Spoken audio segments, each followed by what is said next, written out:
पांचवी भेंट। चक्रपाणि शक्तिपात सूत्र पढ़ने में व्यस्त था।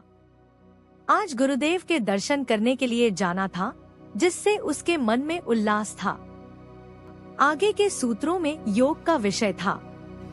यह जानते हुए चक्रपाणि ने नारायणी को बुलाया। चक्रपाणि, आगे के सभी सूत्र योग विषयक ही है। इसका अर्थ है कि गुरुदेव का साधन क्रम योग मार्ग ही है। नारायणी, यह मार्ग या वह मार्ग, यह भी एक भुलावा ही है।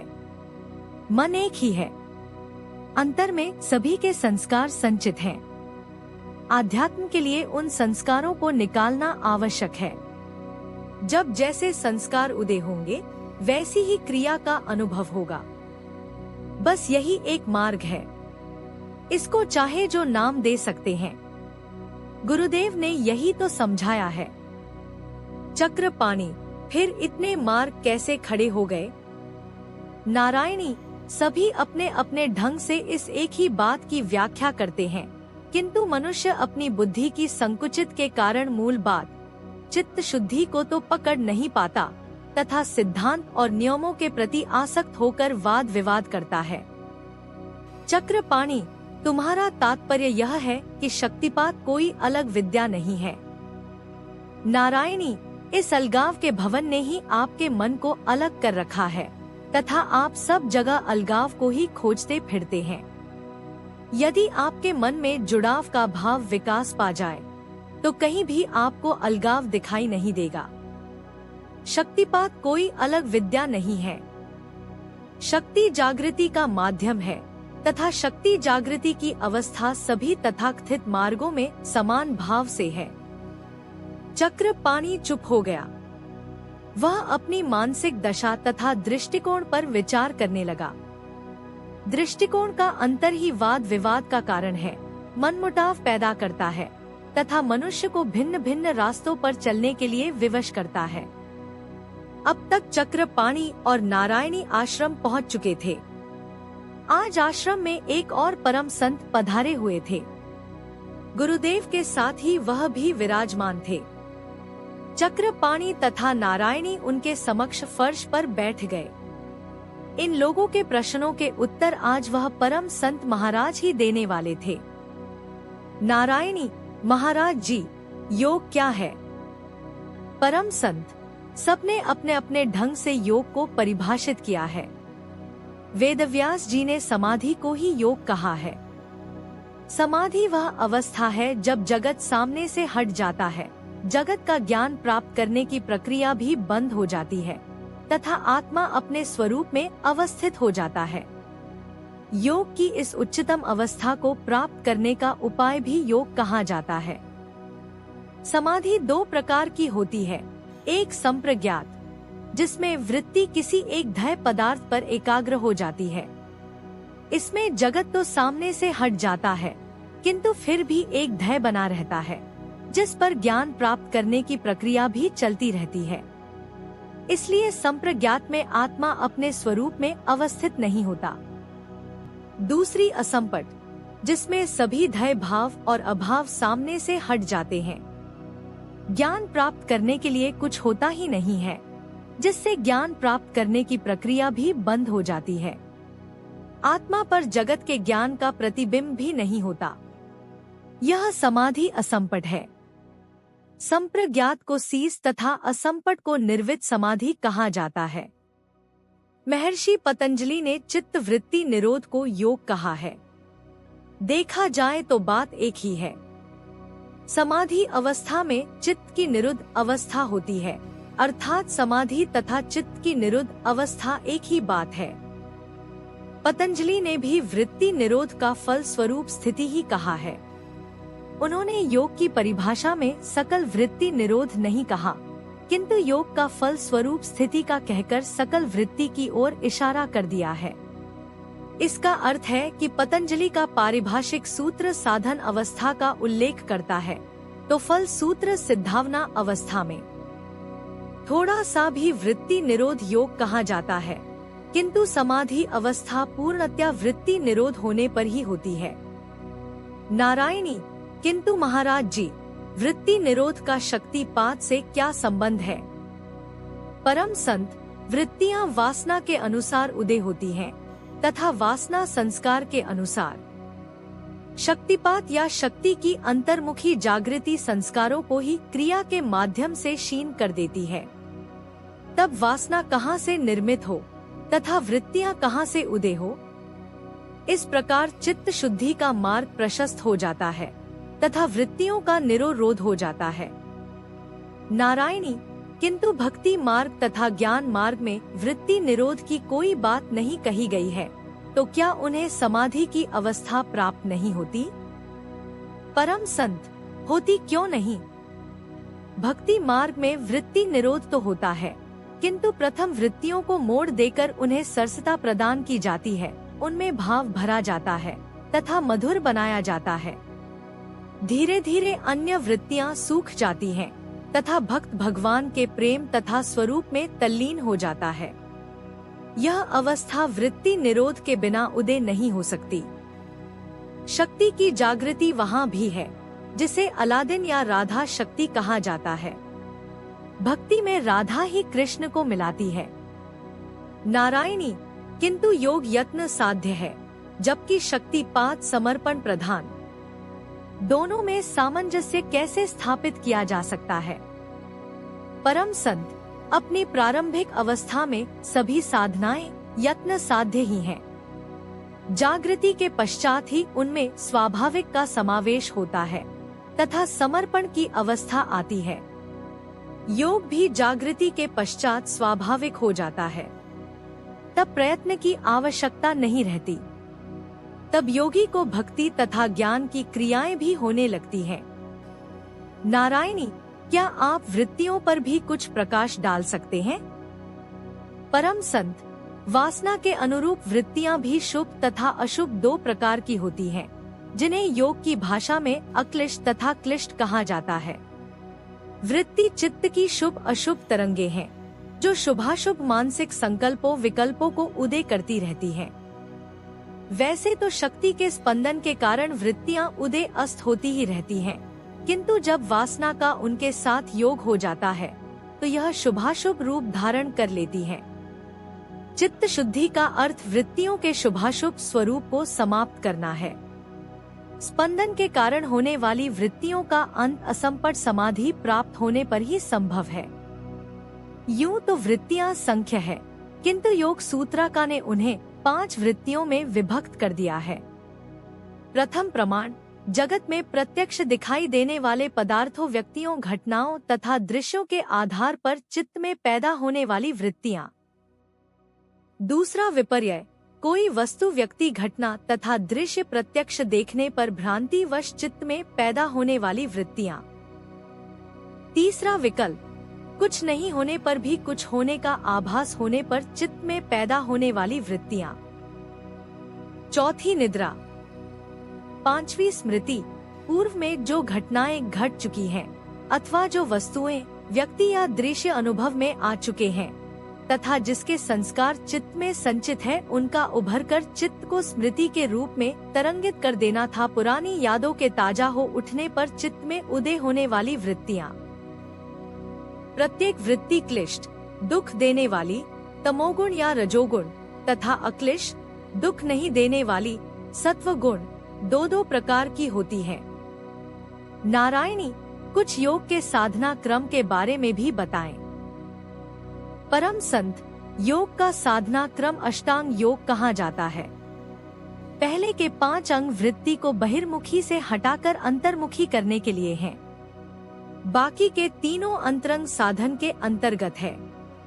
यह है यम, नियम, आसन, प्राणायाम, प्रत्याहार, धारणा, ध्यान और समाधि। यही 8 अंग हठ योग के भी हैं, किंतु उसमें आसन प्राणायाम मुख्य होता है। प्राणायाम से कुंडलिनी को जागृत किया जाता है। योग दर्शन में कुंडलिनी को प्रत्यक्ष चेतना कहा गया है। यम 5 है, अहिंसा, सत्य, अस्तेय, ब्रह्मचर्य तथा अपरिग्रह, अर्थात जगत के साथ कैसे व्यवहार करना। नियम, यह भी 5 है, शौच, संतोष, तप, स्वाध्याय, ईश्वर प्रणन आसन, शरीर को योग्य निर्मित करने के लिए। प्राणायाम, प्राण शक्ति को नियमित करने के लिए।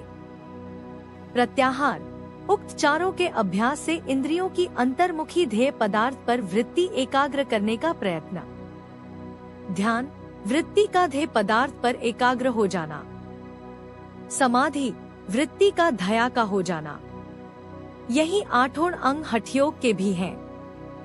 अब मैं नियमों में से एक नियम जो शक्ति जागृति के पश्चात स्वाभाविक साधन से संबंधित है, उसका विशेष रूप से उल्लेख करना चाहूँगा। वह है ईश्वर प्रधान। ईश्वर को प्रत्यक्ष रूप से धारण करना स्पष्ट है, वह जागृति के पश्चात ही संभव है। योग दर्शन में इसका फल समाधि की प्राप्ति दिया गया है। इससे यह स्पष्ट होता है कि योग दर्शन कथित अष्टांग योग में ईश्वर प्रणिधाना मुख्य साधन है, क्योंकि अन्य किसी अंग का फल समाधि की प्राप्ति नहीं दिया गया है। समाधि तभी प्राप्त होती है जब सकल वृत्ति निरोध हो जाए। इस तरह विचार करके देखा जाए तो शक्तिपात ही योग है।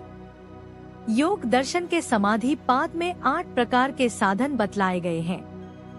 इनमें से ईश्वर प्रधान तथा वितराग चित्त का अवलंबन इन 2 साधनों का संकेत स्पष्ट रूप में शक्ति की जागृति तथा शक्तिपात की ओर है। बाकी के सभी साधन जागृति हो जाने के पश्चात साधकों में क्रिया रूप में प्रकट होते देखे गए हैं।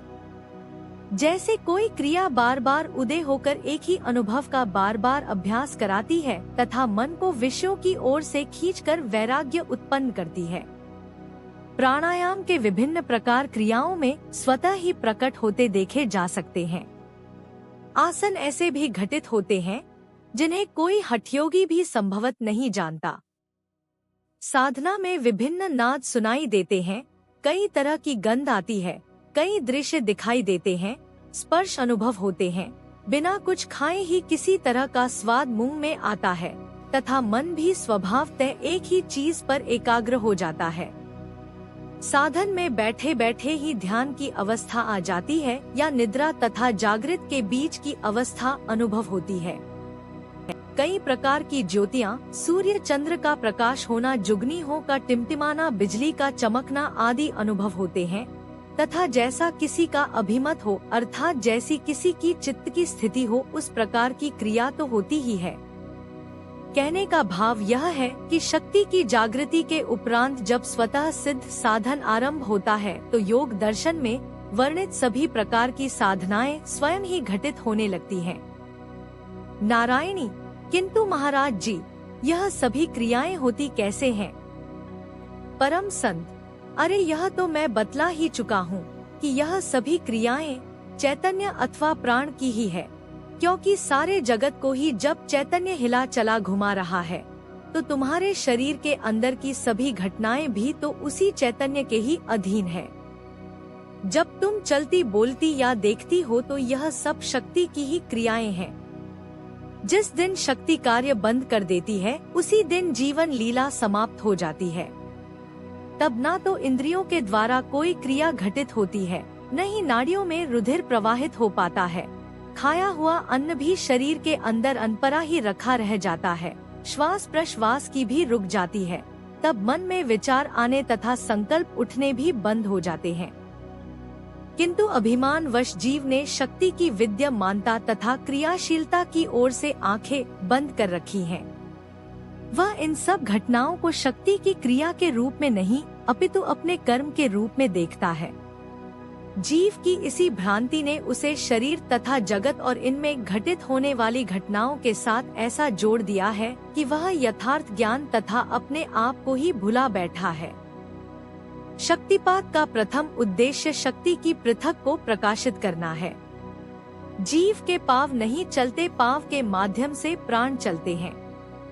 जीव नहीं देखता, उसकी आंखों के माध्यम से प्राण देखते हैं। जीव नहीं खाता या बोलता, उसके मुख के माध्यम से प्राण बोलते या खाते हैं। प्राण ही खाया हुआ अन्न बचाते हैं, रुधिर प्रवाहित करते हैं, श्वास प्रश्वास को गति प्रदान करते हैं, मन में संकल्प उदय करते हैं। यह सभी क्रियाएं प्राण के ही अधीन है।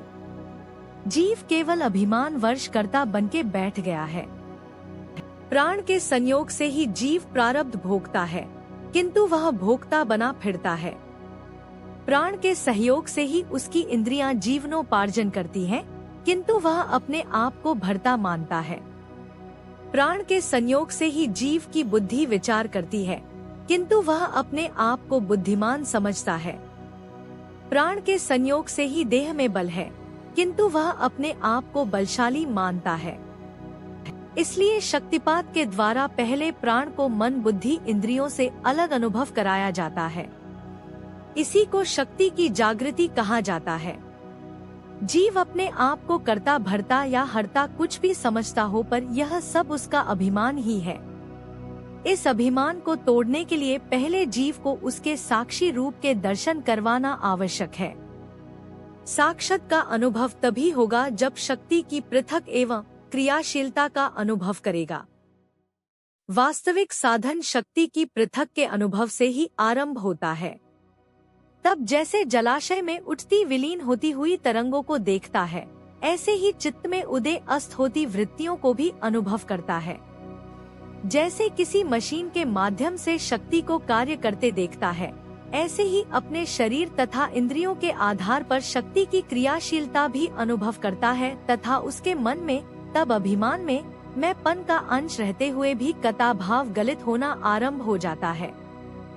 जीव के अंदर का साक्षी भाव जाग उठता है। शरीर तथा जगत में प्राण की क्रियाशीलता की अनुभूति तथा जी में साक्षी भाव का उदय अध्यात्म पथ की महत्वपूर्ण घटनाएं हैं। शक्ति जगत की ओर कार्य करे, चाहे आत्मा की ओर आगे बने, अर्थात संस्कार संचय करे अथवा संस्कारों का क्षय करे, क्रियाशील शक्ति को ही होना पड़ता है, क्योंकि दूसरी कोई शक्ति है ही नहीं। जीव भी पहले संस्कारों के संचय होने की क्रियाओं का साक्षी होता है, यद्यपि वह अपने को कर्ता मानता है। अब संस्कारों के क्षय होने की क्रियाओं को साक्षी भाव से देखता है। जीव ना पहले करता था ना अब करता है। नारायणी शक्तिपात के ग्रंथों में प्रारब्ध क्षय का कोई उल्लेख नहीं है। क्या प्रारब्ध भी क्रियाओं में ही क्षीण हो जाता है? प्रारब्ध तो अपना फल जगत में व्यक्त करता ही है। परम संत ईश्वर की तरह उसकी सृष्टि तथा विषय भी अनंत है, किंतु प्रत्येक ग्रंथ की एक सीमा तथा विषय होता है। शक्तिपात में प्रायः अंतर क्रियाओं का ही विशेषकर वर्णन है। योग में अविद्या को ही दुखों का कारण बताया गया है तथा अविद्या अंतर में होती है। अविद्या नाशी शक्तिपात का मुख्य विषय है। प्रारब्ध क्षय उसमें कहीं नहीं आता, ना प्रारब्ध क्षय क्रियाओं के माध्यम से हो पाता है। यह एक स्वतंत्र विषय है जिसे कर्म योग कहा जाता है तथा जो शक्तिपात से भिन्न विषय है। शक्तिपात के साथ कर्म योग का अभ्यास किया जाता है। प्राय साधक शक्तिपात का साधन ही करते हैं तथा कर्म योग से उदासीन रहते हैं। इसलिए अभिष्ट चिंतन की प्रारब्ध जीव के कर्म का फल तथा सुख दुख जगत में प्रत्यक्ष प्रकट करता है तथा उसका क्षय इस बात पर निर्भर करता है कि जीव उस फल के प्रति कैसी प्रतिक्रिया व्यक्त करता है। यदि उसकी प्रतिक्रिया अभिमान तथा आसक्ति युक्त होगी तो प्रारब्ध क्षीण नहीं होगा, इसके विपरीत और संस्कार संचय हो जाएगा। इसलिए कर्म योग शक्तिपात का पूरक साधन है जो व्यवहार शुद्धि में सहायक होता है। नारायणी महाराज क्या सेवा से भी प्रारब्ध क्षय हो जाता है? परम संत सेवा भाव भी कर्म योग का एक प्रकार ही है, जिसमें अपने स्वामी का आधार मिल जाने से कर्तव्य कर्म रूपी कर्म योग के अभ्यास में आसानी हो जाती है। कर्तव्य कर्म में सामने कोई सहारा नहीं होने से कठिनाई अधिक होती है। नारायणी योग दर्शन में जो अहिंसा सत्य अस्ते ब्रह्मचर्य तथा अपरिग्रह रूपी यम कहे गए हैं, उनका संबंध भी व्यवहार शुद्धि से ही है ना? परम संत वह भी एक प्रकार का कर्म योग ही है। पांचों यमों के अभ्यासी को जगत में बहुत कठिनाइयों का सामना करना पड़ता है। सामने कोई स्वामी नहीं होने से अपने बल पर ही यमों का पालन करना होता है, किंतु शक्तिपात इस संबंध में मौन है। चक्रपाणी यदि वृत्ति निरोध कर दिया जाए तो प्राण का निरोध अपने आप हो जाएगा। क्यों? तब प्राण के पास करने के लिए कोई कार्य ही नहीं होगा। दोनों का निरोध हो जाने पर आत्मस्थिति की प्राप्ति का मार्ग प्रशस्त हो जाएगा। परम यह ठीक है कि वृत्ति निरोध से प्राण निरोध तथा प्राण निरोध से वृत्ति निरोध हो जाता है, किंतु यह बात सिद्धांत रूप में ही ठीक है, व्यवहारिक दृष्टि से नहीं। यदि प्राण निरोध का मार्ग अपनाया जाए तो प्राण निरोध करने की यात्रा जितनी लंबी है उससे कई गुना लंबी तथा कठिन यात्रा वृत्ति निरोध पहले करके प्राण निरोध की है। वृत्तियों को उदय होने के लिए प्राण की आवश्यकता है, अर्थात वृत्तियां प्राण के अधीन हैं, किंतु प्राण वृत्ति के अधीन नहीं है। जब वृत्ति नहीं रहेगी तब भी प्राण का स्पंदन रहेगा। किसी घर में यदि बिजली की तार भी खींची है तथा उसमें बिजली भी प्रवाहित है, उस पर घर में बिजली तथा तार दोनों निकालने हैं, तो पहले हम बिजली बंद कर देंगे तथा फिर तार निकालेंगे।